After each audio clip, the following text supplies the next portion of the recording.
I want to talk about how therapists and educators and other people in healthcare tend to gaslight parents. And I'm making this video so that you can pause and reflect and see if this is something you might be doing, because it's kind of the opposite of what we are hoping to achieve by being helpers. So if you don't know what gaslighting is, it's when you go to someone with a problem and they turn that problem around and make it sound like it's your fault.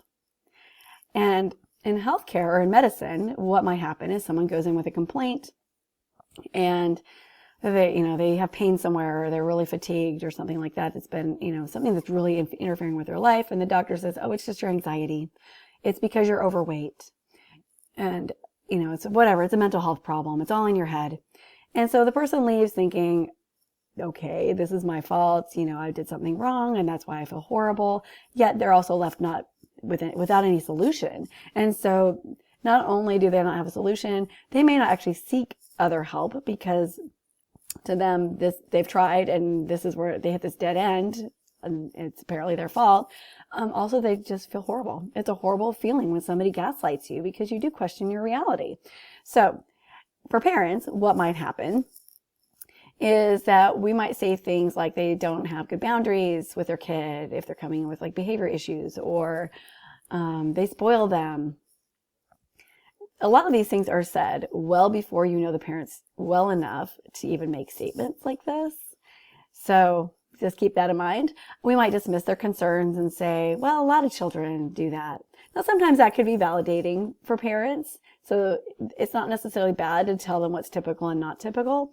But if they're coming to you for support, they might still need support, even if it is somewhat typical. You might say things like they're overreacting, especially if they're first-time parents. Well, just because someone's reacting doesn't mean they're overreacting. Their concern is real to them. It's something that we need to validate. So are these things that you've said? Sometimes they're said behind their back. And the thing is, even if you're not saying these things directly to parents, having that attitude is often felt. Particularly the blame the parent situation is how you spoil your child, those kind of things. The reality is you're not at their house to see how they parent 24/7. You probably have very little information about how they actually do parent their child. You see them for this little snippet. So this is why, it's so important to be very thorough with your evaluation, because you really don't have that firsthand knowledge. And it might affect how you treat them and the service that you provide and the recommendations that you make. So try not to jump to those conclusions. Try not to have those attitudes, because the reality is it's often not due to those things.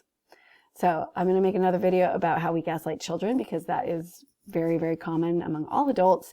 And I'm hoping that this was helpful to you to pause and reflect so that you can be more supportive of parents and not do something that you don't like happening to you. All right. Thanks, everybody.